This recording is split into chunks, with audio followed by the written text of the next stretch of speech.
I'll show you how to recover Spotify account without email or password. It's an easy process, so let's start.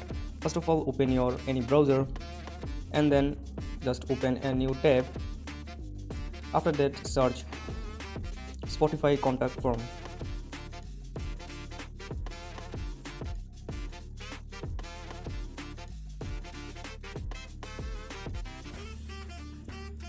After that, just scroll down. Here you can see Spotify terms and condition use. After that, just scroll down.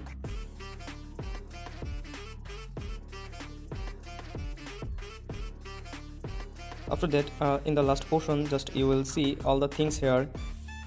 Just click to the support options and you will see all the things. Just click to the account help. After that, just click to the can't login in abroad. After that, just click account settings and then click to the login to your account page. After that, scroll down and click to the forget your password options and then click to the Spotify support options. In this page, just you have to put some information and then click to the send options. After that, Spotify will send you the mail in your email box and then your account will be recovered. So that's the process how you can recover your Spotify account. So hope this helps you. If this helps you, then don't forget to subscribe our channel for more informative videos.